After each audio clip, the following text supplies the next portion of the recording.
não existia o conceito de modernidade. A ideia que está por trás da modernidade é uma consciência da passagem do tempo, que é uma noção justamente que nasce nesse período. É a partir de então que se vai pensar na passagem do tempo, né? Em que sentido, né? No sentido de que se percebe que é lógico que todo mundo sabia que o tempo existia, né? Não é nesse sentido que está surgindo a novidade, né? Mas a ideia que prevalecia até então era que o tempo justamente ele era cíclico, né? Então, como é que o tempo se manifestava na vida de uma pessoa, né? A pessoa nascia, virava jovem, adolescente, adulto, envelhecia e morria, quer dizer, era um ciclo, né? Como é que a planta se comporta? Não, ela semente, aí brota, aí vira uma árvore, uma flor, dá frutos e tal, e também morre qualquer dia. Então, essa ideia de que tempo era uma espécie de ciclo, né? E essa ideia de ciclo, ela está relacionada com a ideia de repetição, né? Quer dizer, eram ciclos que retornavam e repetiam, né?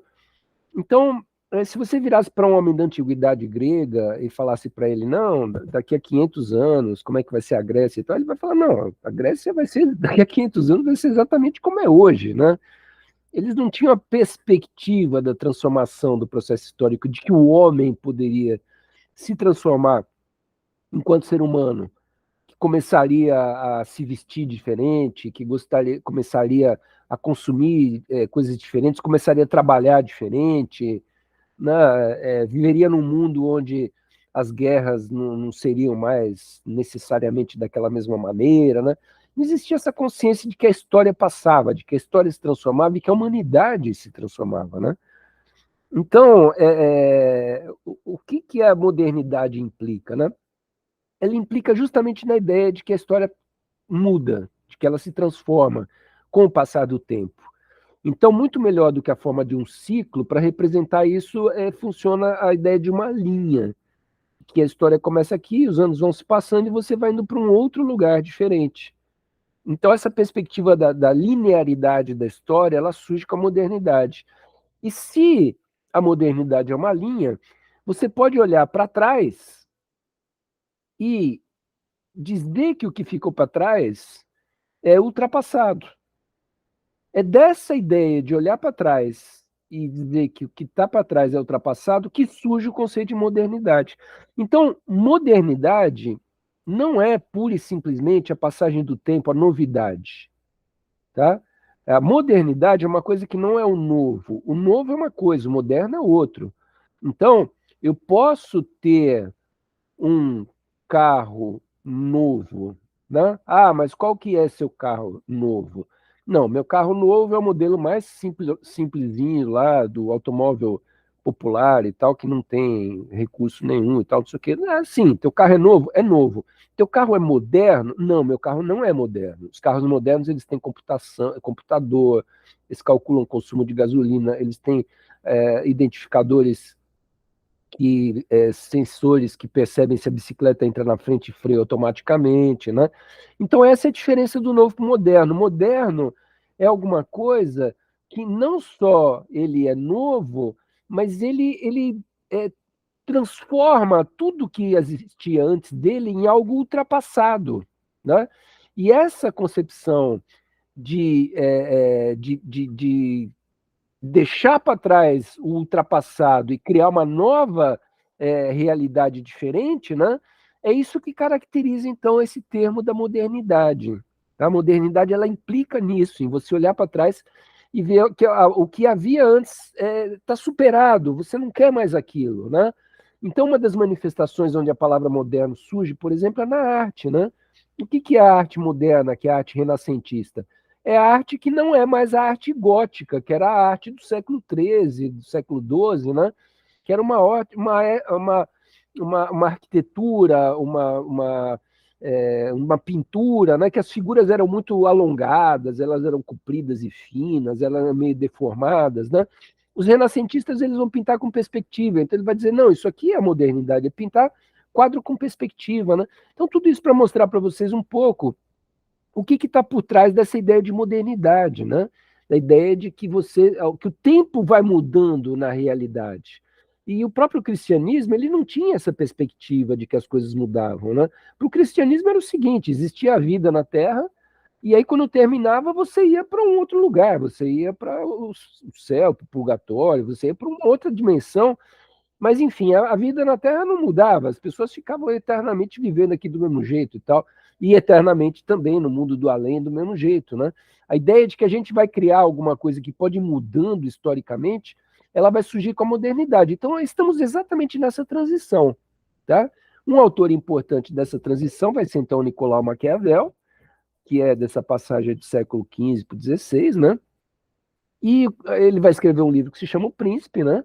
E nesse livro, quer dizer, se coloca como marco de fundação do pensamento e da ciência política modernos, né?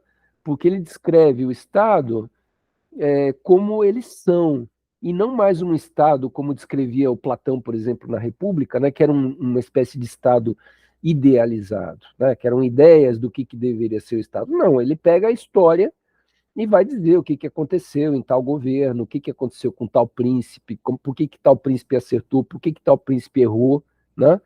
Então ele cria uma leitura filosófica, teórica, que é baseada numa historicidade, em coisas que aconteceram, e ele tenta extrair das coisas que aconteceram um aprendizado para aquilo que deveria ser o bom governo, né? Como é que as pessoas deveriam se comportar no governo, né? Então, ele narrava com transparência aquilo que acontecia, mesmo quando o que aconteceu foi muito cruel, né? E aí a história começa a ganhar uma repercussão, uma publicidade, uma divulgação que também tem a ver com um outro fenômeno da modernidade, né? Que é uma espécie de união do pensamento racional crítico, né? Que a gente já viu ao longo de tanto tempo que existia na filosofia, as pessoas pensando, tentando entender como é que eram as coisas, desde o Pitágoras, né?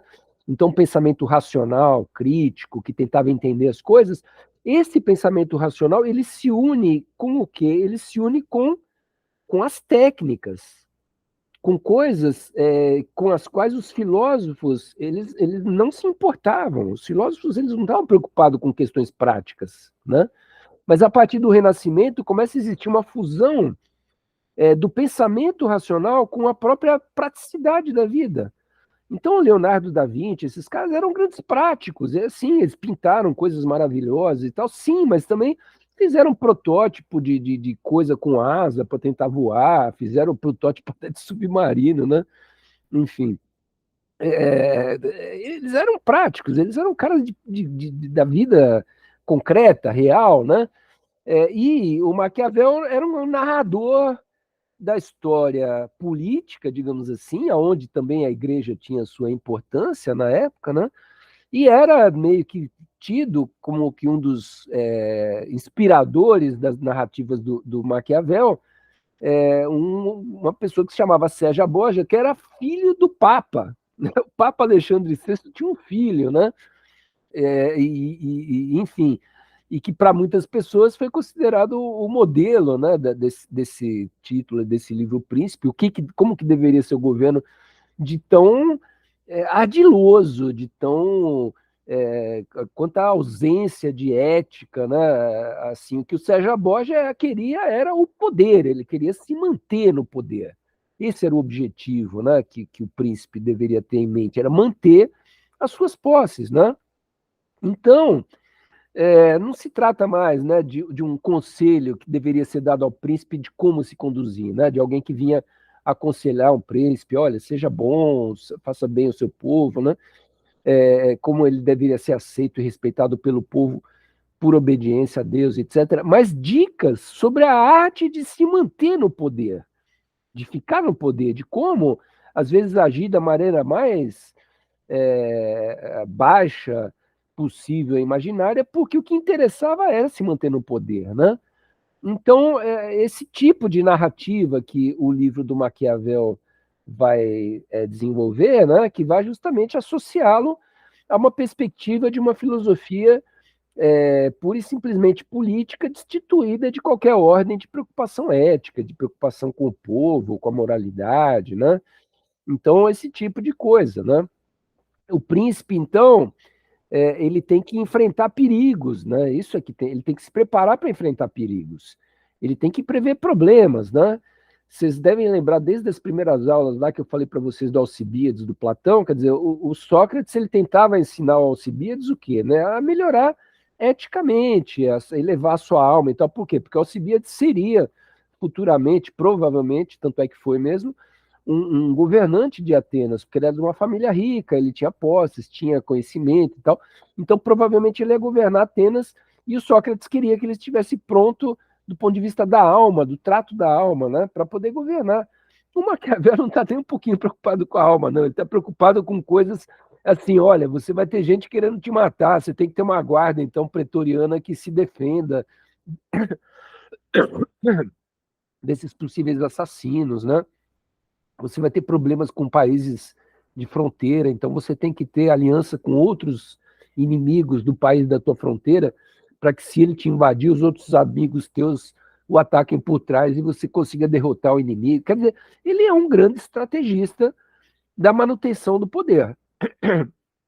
Agora, uma coisa importante que eu tenho que chamar a atenção do pensamento do Maquiavel é justamente o que representa esse poder que ele quer que o príncipe consiga manter, tá? Eu vou ter que frisar bastante isso, porque vocês vão ver a transformação que vai se dar daqui a pouco, né? Então, assim, o príncipe, ele age preocupado com a conquista de territórios, tá? E também sobre as pessoas que moram no território, evidentemente, né? Mas a preocupação dele ainda não é, e vai se tornar logo, logo, né? A capacidade de produção de riqueza que essas pessoas têm. Tá? Ele não está preocupado com isso ainda. E essa vai ser uma grande transformação da modernidade. Né? Por isso, o Maquiavel ainda é tido como um pensador da transição, um pensador renascentista. Né? Porque por mais que ele tenha criado uma ciência política, um pensamento estratégico para a defesa do poder do príncipe e tudo mais, ele ainda não está pensando uma sociedade civil, né, que vai ser objeto, então, da economia política moderna. Né? Vai ser aquilo que vai se inaugurar com alguns pensadores do século XVII, os mais importantes vai ser o Adam Smith, o Ricardo e o próprio Karl Marx, né, que vai se chamar economia política, que é uma ciência toda, né, da gestão política da sociedade moderna. Pois bem, não é isso ainda que está em jogo aqui. Tá? O que está em jogo é que é simplesmente a preservação da riqueza e dos territórios que, porventura, algum líder absolutista tenha.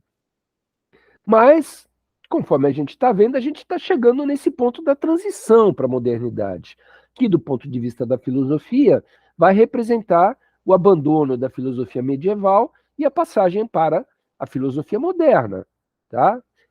Aí, novamente, vão existir divergências em torno de data, etc., de autor para autor, mas um autor que reconhecidamente faz parte desse rol da transição vai ser o René Descartes, que daqui a pouquinho a gente vai ver, tá? Mas já estamos falando desse processo da transição agora para a modernidade. Digamos assim, que se existe uma transição para a modernidade, o Maquiavel ainda está mais do lado da medieval, né? Da época medieval, né? E os autores da filosofia que a gente vai ver agora também são de transição, mas eles já estão mais para o lado da modernidade, apesar deles não serem ainda modernos, porque eles são anteriores ao Descartes. Né? Então é um pouco essa dificuldade de definir essas transições, mas de pontuar alguns fatos importantes que caracterizam a transição. O primeiro fato muito importante é a reforma religiosa. Porque, como a gente já tinha visto da parte do medieval, né, a igreja ela construiu, né, uma unidade, uma fortaleza, né, uma situação tão vantajosa do ponto de vista do controle das pessoas, das populações, que o próprio Estado acabou trazendo para o seu lado a igreja e a mantendo como uma metodologia de governo, né? Agora, o que acontece? A igreja, ela sempre teve forças distantes dentro dela, né? Sempre houve alguém que discordava um pouco disso, né?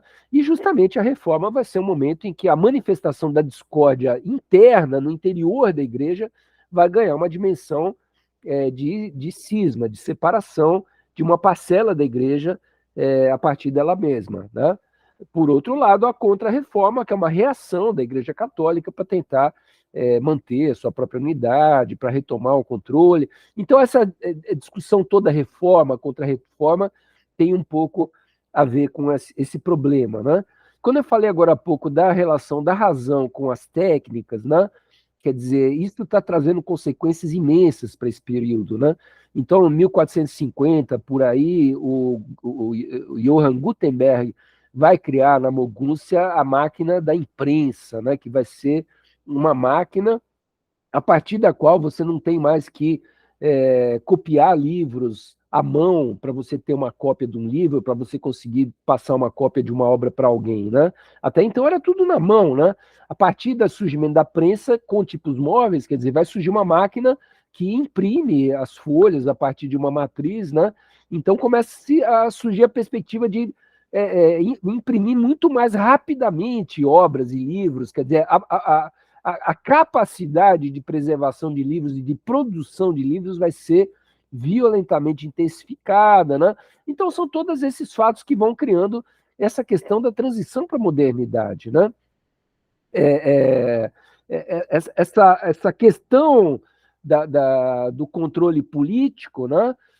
Quer dizer, ele também vai desembocar em tecnologias de que vão integrar a racionalidade, né? Então, o problema da educação da população vai começar a ser questionado, a questão da higiene da população, da saúde, a própria organização do trabalho, que a gente vai ver que é uma das questões fundamentais dessa transição. O trabalho passa a ser especializado, né? Porque quando você vai especializando o trabalho, você vai tornando o trabalho mais produtivo, né? Então, uma pessoa que plantava arroz, feijão, costurava roupa, fazia sapato, quer dizer, ele conseguia fazer um sapato por ano, 2 paletós, sei lá o quê. E aí, de repente, surge um alfaiate, que é um cara que só faz aquilo, então ele produz 100 paletós por ano, quer dizer, essa coisa da especialização do trabalho, né? Que evidentemente também está ligado com o que eu falei agora há pouco, porque vão começar a surgir máquinas que, como a prensa do Gutenberg, são máquinas que aceleram a produtividade. Mas vão acelerar a produtividade de qualquer um? Não, vão acelerar a produtividade de um mestre, que é alguém que domina a técnica para usar aquela máquina e para produzir sapatos a partir de uma máquina qualquer lá que corta o couro, que faz uma série de atividades que antes eram feitas de maneira manual, né? Então começa a existir toda uma movimentação da transformação muito radical do mundo, né? Que caracteriza essa modernidade, né?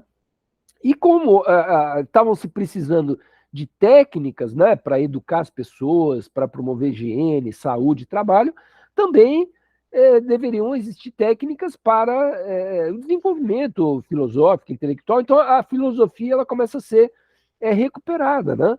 A gente já viu da aula anterior que os textos do Platão vêm via os árabes, né, retornam para a Europa e tal, mas a partir de agora eles começam a ser reproduzidos, por intermédio da prensa, quer dizer, começam a se imprimir edições maiores das obras clássicas, né? Quer dizer, é toda uma movimentação que está muito no comecinho ainda, mas é a semente disso que vai ser a nossa modernidade. Descartes será o ponto de chegada, então, de todo esse questionamento, né, de como se conduzir, etc. A gente vai ver isso na aula de semana que vem, que é a transição, já entrando na modernidade, mas, por enquanto, estamos ainda simplesmente na transição. Com isso, né, a função do soberano também vai se transformando Quer dizer, e o soberano deixa de ser aquilo que o Maquiavel falava, quer dizer, que é uma pessoa que simplesmente preserva as suas posses, para ser alguém que começa a conduzir as pessoas que estão sob sua jurisdição. Então, um país, evidentemente, onde o soberano estimula mais a educação, né, estimula mais a saúde e a higiene, vai ter um povo mais saudável, e esse povo mais saudável vai ser mais produtivo, e essa maior produtividade vai gerar mais riqueza para aquele país. Né?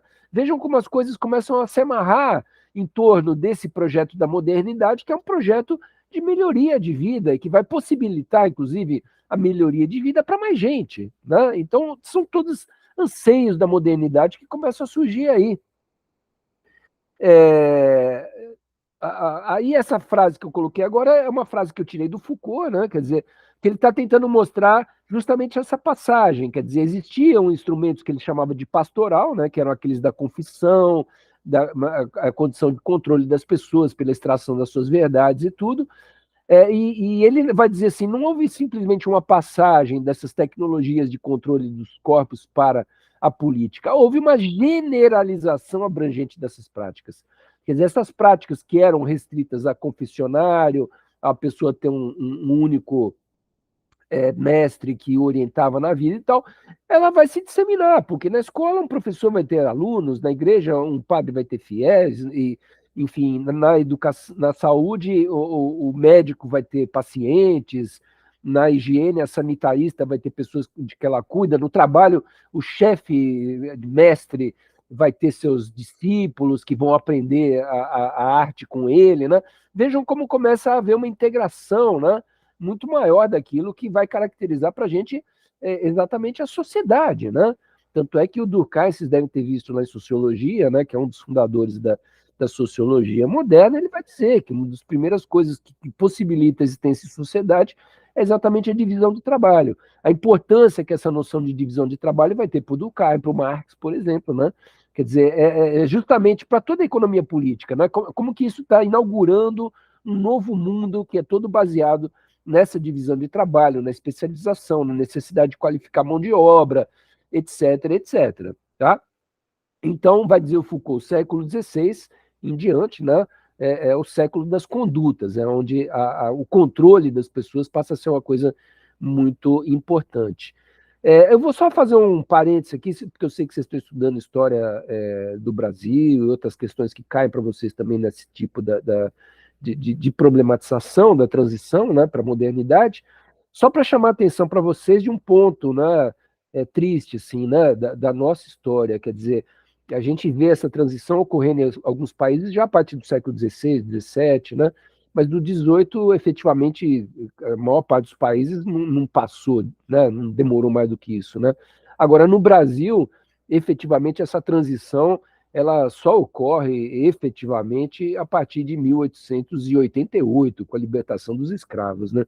Olha como a nossa história ficou atrasada em relação ao que estava acontecendo no restante do mundo, mas só uma observação, não posso entrar nessa discussão histórica, mas só chamar a atenção para vocês de como essa transição para a modernidade no Brasil ela é muito tardia. Tá?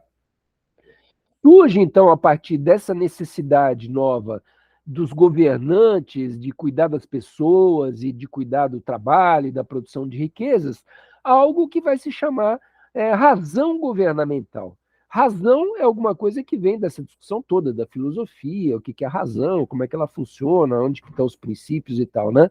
Que a gente já viu. Só que agora aplicada, né? Como uma tecnologia de governança, né? De governo, né? Das populações, né? E o que essa razão governamental implica? Né? Implica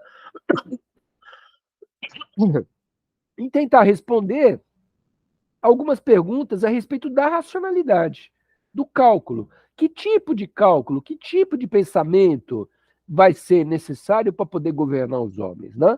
Começa a surgir, então, efetivamente, uma ciência política, que a gente vai ver, que tem grandes autores da filosofia, Hobbes, Rousseau, né? Quer dizer, que vão pensar esse problema da racionalidade governamental, da racionalidade política. Né?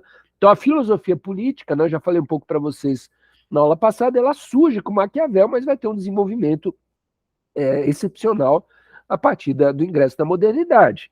Quer dizer, como tornar os sujeitos sujeitados, né? Como fazer o sujeito obedecer? Vai passar a ser a grande problemática dessa nova governamentalidade que vai ter que cuidar da vida das pessoas, né? Da maneira das pessoas se conduzirem, da maneira das pessoas se educarem, se aperfeiçoarem, cuidar da sua saúde e tudo mais. São problemas que vão começar a acontecer. Tá? Aí eu estou indo pelo texto do Foucault, né? Ele vai citar o Santo Tomás, que era um autor medieval, que dizia ainda que o rei é aquele que governa o povo de uma só cidade ou de uma só província, tendo em vista o bem comum. Né? Quer dizer, esse era o pensamento do São Tomás, de que a finalidade que deveria existir seria todo mundo estar bem. Né? Quer dizer, o que reproduziria o modelo do governo de Deus sobre a natureza, porque Deus governa a natureza e a natureza está muito bem sob o governo de Deus. Tá? Então, essa era a tese medieval. Do mesmo jeito que Deus governa bem a natureza, o rei deve governar bem o seu povo. Então, ele deve exercer uma força vital, igual à força que Deus exerce sobre o mundo, tá? E não dar margem ao egoísmo, que é alguma coisa da ordem do demoníaco, do maléfico, né? Que destrói o bem comum. Então, tudo era jogado para o campo da ética. Né? Percebam que o Maquiavel desloca isso, quer dizer, essa questão ética ela é descolada absolutamente do governo, quer dizer, então Deus já não vai ter mais nada a ver com o governo. Tá? Agora, para o Foucault, quer dizer, isso não é um mérito do Maquiavel, não é uma coisa que o Maquiavel puxou lá e inventou uma ruptura, né? Para o Foucault, justamente essa ruptura se deve ao avanço das descobertas matemáticas e científicas do século XVI em diante, que começa a ter navegações, descoberta contato com as Índias ocidentais e tal, e que desmonta o mundo medieval, que era tudo fechado e obscurantista, né? E essas evoluções científicas do conhecimento, do saber, começam a demonstrar que Deus, inclusive, não governa a natureza. Quer dizer, a própria ciência começa a mostrar que, se a Bíblia diz que a Terra é o centro e que o Sol gira em torno, quer dizer, a ciência está mostrando que isso não é verdade. Não é Deus que criou a natureza, porque a natureza não se organiza do jeito que a Bíblia está dizendo, né? E muito pelo contrário, quer dizer, existem, se é que ainda se quer preservar a crença em Deus, né? Na criação e tudo mais, tudo bem, pode-se preservar, mas não se consegue mais preservar a ideia de que por trás de cada folha de árvore que cai, de cada fio de cabelo que cresce e tal, tem Deus tomando conta disso, né? Começa-se a descobrir leis físicas que fazem com que a Terra gire em torno do Sol, que a maçã caia da árvore para o chão, né? Quer dizer, vai ser um processo todo de evolução muito lenta, né? Evidentemente, mas que começa exatamente aqui, né? Então é uma ruptura com o mundo, onde se olhava para o mundo como uma espécie de entidade mágica e cheia de marcas do divino, de marcas de Deus, né? É uma coisa que o Foucault chama em outro livro dele da prosa do mundo, né? Para um outro mundo onde existe uma mátesis, quer dizer, que é uma espécie de eixo cartesiano de x e y, né?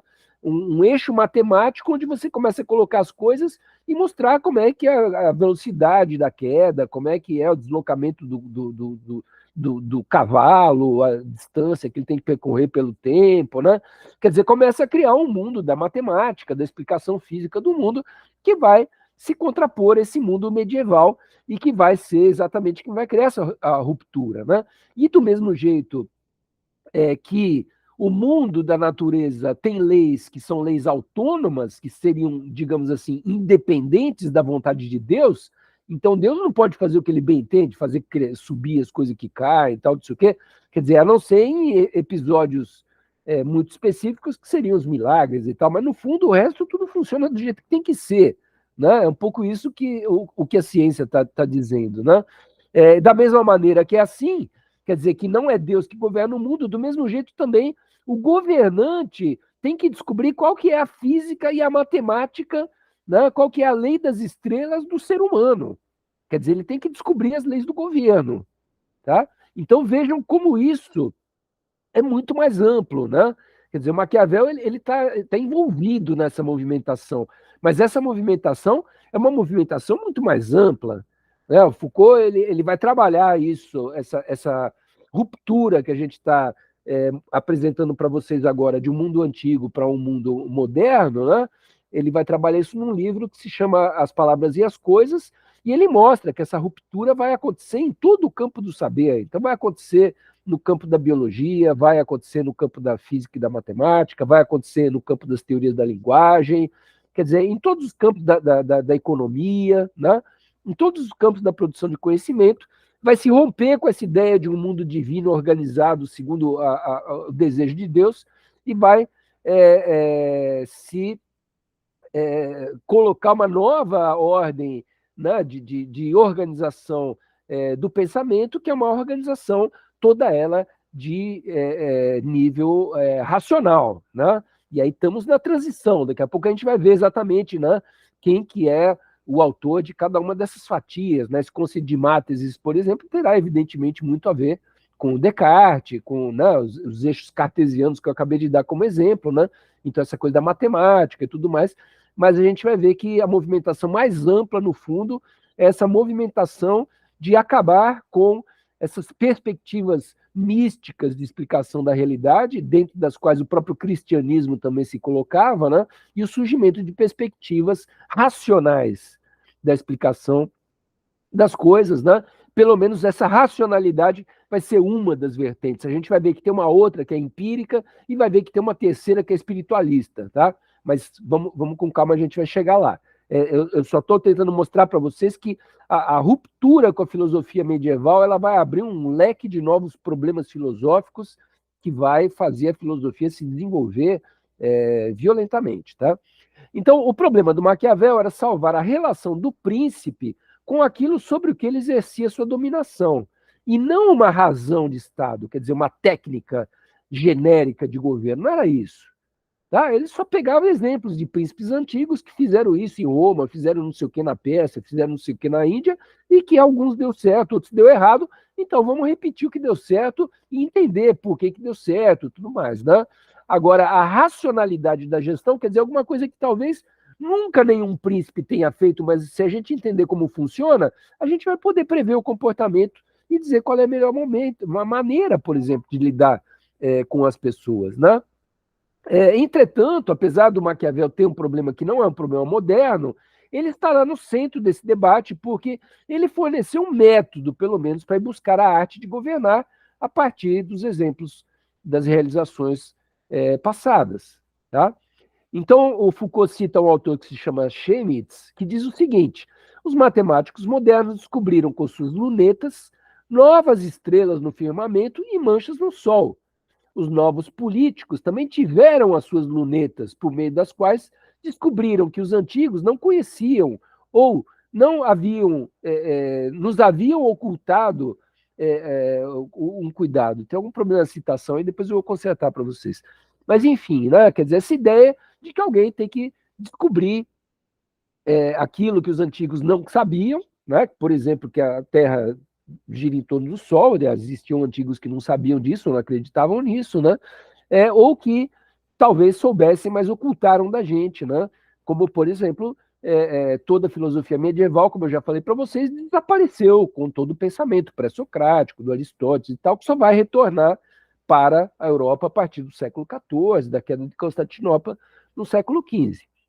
O Papa Pio V disse que a razão do Estado é a razão do diabo. Aí agora vem a reação da igreja, né? Quer dizer, a igreja não está gostando nem um pouquinho dessa história de racionalidade de razão, né?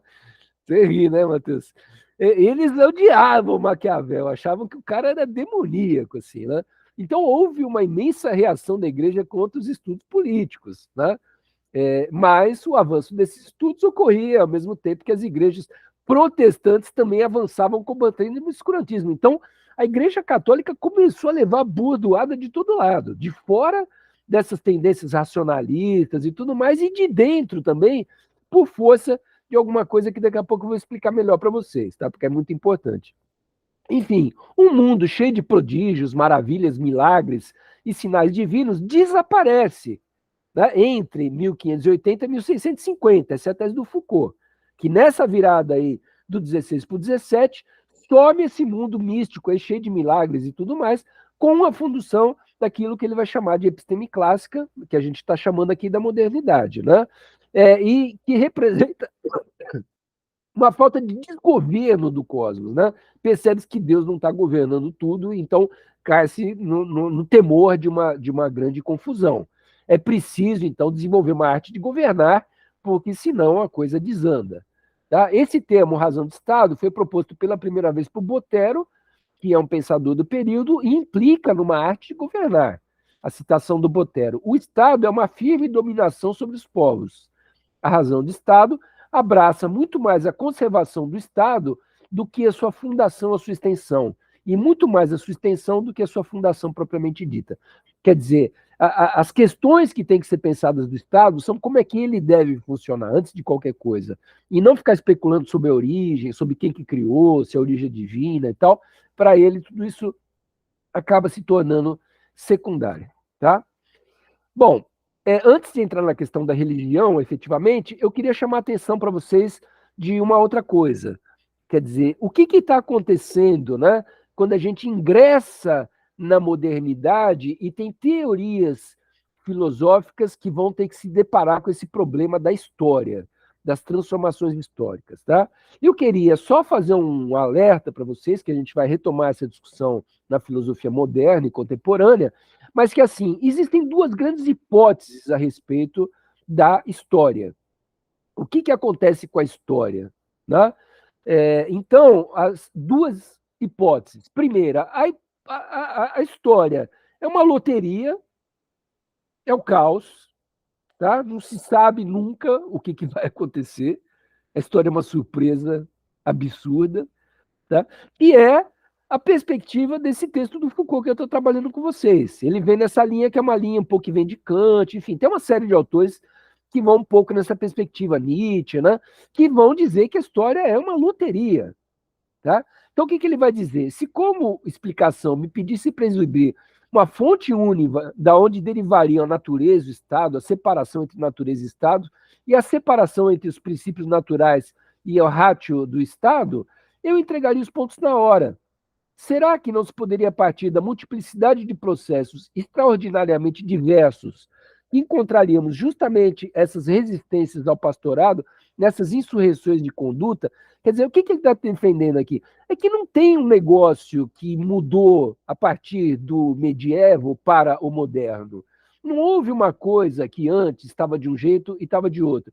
Por que ele está dizendo isso? Porque essa é a tese do Hegel, que diz exatamente o contrário dessa hipótese. Ele vai dizer que existe uma razão por trás da história, que a história tem uma mão invisível que a conduz.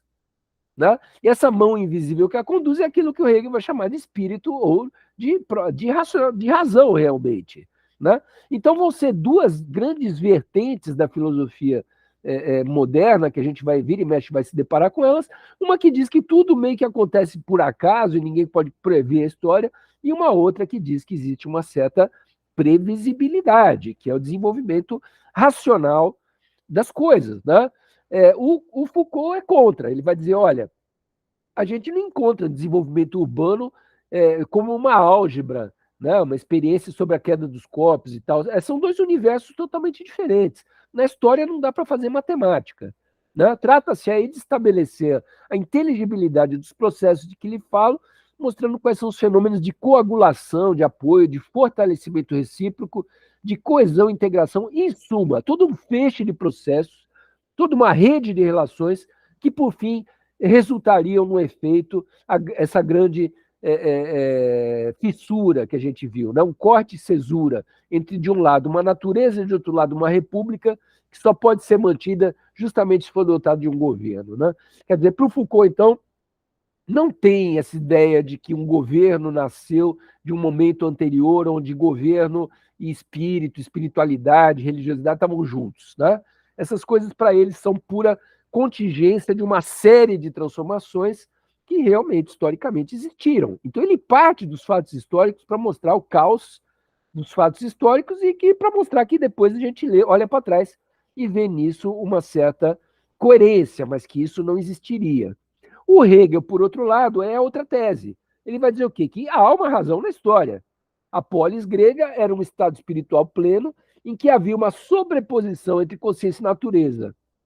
Então, esse é o uno que o Foucault acabou de dizer que não existe, né? Para o Hegel existe. Houve um momento onde havia uma sobreposição entre consciência e natureza, e as ações seguiam ou a substância telúrica das leis divinas, ou as leis humanas do Estado, das quais a própria consciência era uma representação.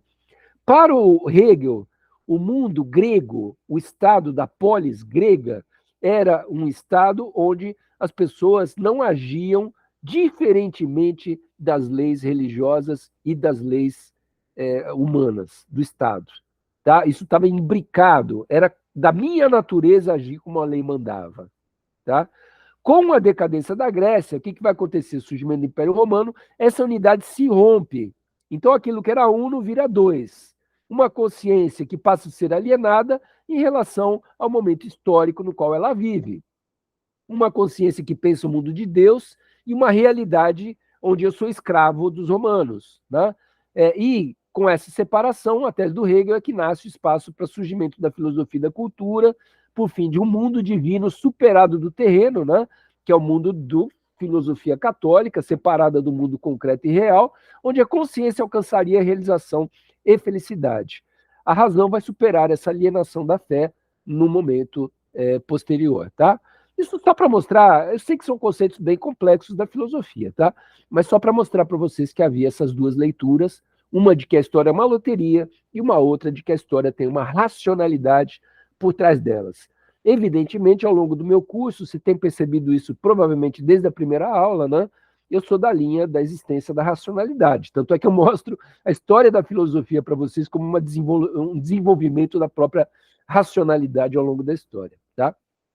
Enfim, primeira manifestação da filosofia moderna.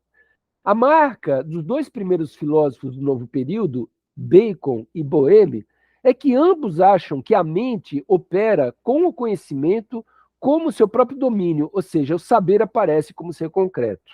Tá? Aí são falas do Hegel explicando dois filósofos que justamente, como eu disse para vocês agora há pouco, quer dizer, se o Maquiavel é uma transição que está mais para o lado do medieval, o Francis Bacon e o Jacob Boehme, eles estão mais do lado da modernidade.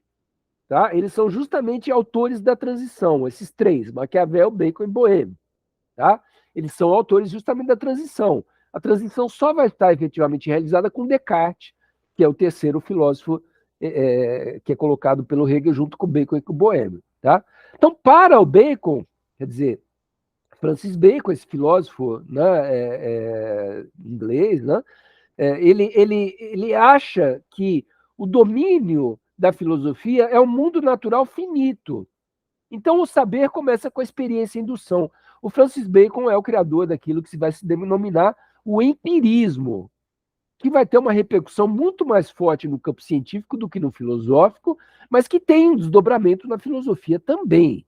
Vão existir filósofos empíricos que se basearam no Bacon, se basearam muito no próprio sexto empírico que a gente viu lá do ceticismo antigo, né? E tem uma força do ceticismo muito forte nesse pensamento, né? Mas que vai ter ainda o John Locke, vai ter o David Hume, que já são filósofos modernos, que vão ser todos eles empiristas. Então, essa é uma família, digamos assim, de desenvolvimento da filosofia moderna, que nasce com o Francis Bacon. Uma outra família nasce com esse Jacob Boehme, tá? Que é uma família que foi, num certo sentido, renegada pela filosofia durante muito tempo. Tá? Por quê? Porque o Boehme ele defende uma filosofia que é uma filosofia do interior, da mística, da vida cristã e da existência da vida cristã. Assim surge um saber de Deus e de panteísmo, né, que se projeta Deus, então, sobre o mundo, criando uma espécie de panteísmo da Trindade católica. Tá? Então, era um pensamento, evidentemente, extremamente herético, né, do Boehme, né, que só foi possível porque ele, enfim, viveu em lugares que não o perseguiram por razão desse seu pensamento, né, mas que apresentava uma leitura do cristianismo que era o quê? Era muito influenciada pelo pensamento do Lutero. Era muito a perspectiva do luteranismo a respeito da existência do divino, né? Por isso, o que acontece? Vai ser um autor que o iluminismo, principalmente o racionalismo, vai deixar para trás, tá? Eu vou falar um pouco mais hoje a respeito justamente desses dois autores, né? O Francis Bacon, que é então um desses de transição para a modernidade, viveu entre 1561 e 1626, né? E principais pensamentos do Bacon. O mundo do além é totalmente abandonado, ele não quer saber de coisa de além, de céu, de não, tá? Ele quer uma filosofia empírica. Ele cria um novo órgão, que é o livro que ele escreveu, onde se propõe uma série de novas categorias, né? Maneira de atuação da filosofia para pensar o mundo concreto e real. Então, a sua filosofia é baseada na observação do exterior ou da natureza espiritual do homem também, né? Ou seja, o homem naquilo que ele é capaz de ser observado na realidade, e não do homem como entidade espiritual invisível e tal. Isso aí, para ele, é tudo bobagem, né?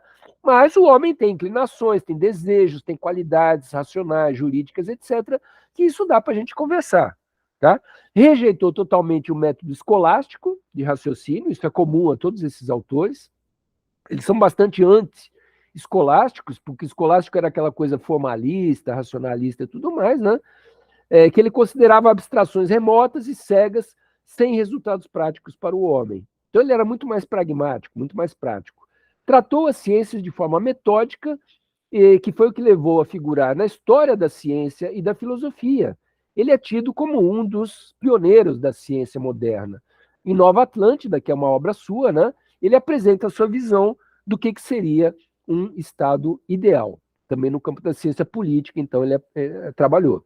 Ele trata a experiência como verdadeiro e a única fonte do conhecimento, se opondo ao conhecimento especulativo que ele chama de preconceito ou de ídolos. Ele trabalha muito essa figura na sua obra, a ideia de que ele tem que quebrar os ídolos. Trouxe a ciência para as casas e o dia a dia na vida dos homens e criou a famosa frase: saber é poder. Existe uma misteriosa tese de que ele teria criado uma sociedade secreta, cujos participantes seriam os reais autores das obras publicadas pelo nome fictício de William Shakespeare, ou seja, toda a obra de Shakespeare seria produzida pelo Francis Bacon. Hegel diz que mesmo onde a ciência não tem nada para a filosofia, sem seus avanços, a filosofia não poderia ir além do que havia ido entre os antigos, daí sua importância. Quer dizer, o Hegel ele é muito contra o empirismo, mas ele diz que o empirismo foi um passo necessário. Ele é muito mais favorável ao Jacob Böhm. Por quê?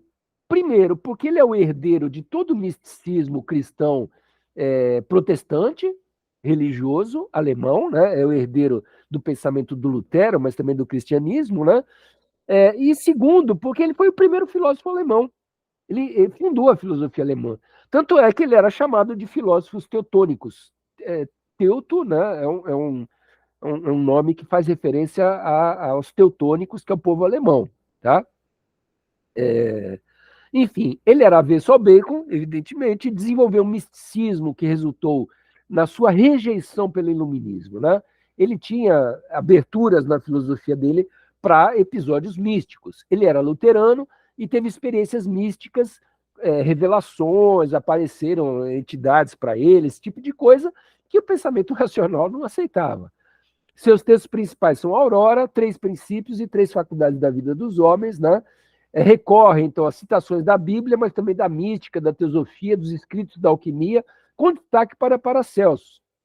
Vocês veem que aqui tem uma característica bem parecida com aqueles primeiros da filosofia judaico neoplatônica que eu mostrei para vocês, quer dizer, misturar a Bíblia com filosofia, com mística, né? Só que agora está entrando nessa parte mais concreta do desenvolvimento da alquimia, de ciências práticas, né? Das quais o Paracelsus foi um autor muito importante da alquimia. Seu principal pensamento é que tudo que existe é resultado da Trindade, que o universo é vida divina e revelação de Deus, que é o Uno, né? Soma e substância de todos os poderes e qualidades, então tudo é Deus, ele é panteísta, do Filho, que é Cristo, que brilha desses poderes e é nascido eternamente a partir do Espírito Santo, que é a unidade interior dessa luz com substância e poderes. Então percebam que ele faz uma miscelânea aí de cristianismo com é, esse pensamento filosófico da modernidade. Tá? Ainda a título de falar para vocês um pouco dessa transição, quer dizer, o terceiro nome dessa manifestação filosófica da modernidade vai ser exatamente o René Descartes, que a gente vai ver a partir da próxima aula, porque aí já é não mais considerado um autor da própria transição, mas sim considerado como o próprio fundador da filosofia moderna na sua vertente racionalista, tá? Porque o fundador da empírica foi o Francis Bacon, o fundador da racionalista foi o Descartes. Essas duas tendências vão caminhar juntas no 17, a gente vai ver, até chegar no 18 e haver uma espécie de síntese delas, que é o Kant, que vai fazer isso na Alemanha, é o iluminismo que faz essa espécie de síntese entre empirismo e racionalismo, e tanto o empirismo quanto o racionalismo vão jogar para fora a tendência espiritualista, que é a do Jacob Böhm, taxando isso de misticismo, de antiguidade medieval, de rescaldo de pensamento medieval, né? Por quê? Porque vai priorizar principalmente a racionalidade francesa, né? Do pensamento francês que nasce com Descartes. A gente vai ver isso a aula que vem. Mas, enfim, e vai colocar esse cara para fora. Então, por que nós estamos falando dele? Porque justamente a reação contra o iluminismo, que vai ser o romantismo alemão, né? Que é um outro período que a gente vai começar a ver depois, justamente recupera essa dimensão mística, né? Tanto é que o livro que o Hegel escreve se chama Fenomenologia do Espírito, né? Então, é justamente uma movimentação que vai lutar para recuperar essa dimensão do absoluto, da divindade, do espiritual, que a filosofia moderna, num certo sentido, tentou jogar para fora do time, mas que a gente vai ver que se jogou para fora radicalmente na Inglaterra e na França, na Alemanha não foi exatamente assim, tá bom? Pessoal, vamos lá. Estão conseguindo acompanhar? Tá tudo bem? Alguma pergunta? Valeu, Matheus.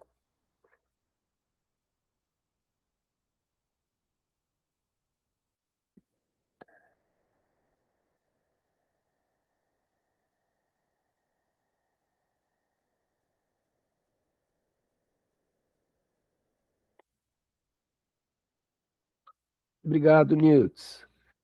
Então tá ótimo. Pessoal, se não tem pergunta, então fiquem à vontade para se preparar para a próxima aula. Tá? Lembrando a vocês que eu estendi o prazo até dia 13, para vocês fazerem aquelas questões objetivas lá a respeito do tema do medieval, né? E quem puder fazer, então, aproveita para fazer. Obrigado você, Derani. Aproveita para fazer e eu logo em seguida vou mandar para vocês também as questões da moderna, tá bom? Mas semana que vem a gente entra na moderna, efetivamente. Obrigado, pessoal. Boa noite, então. Valeu.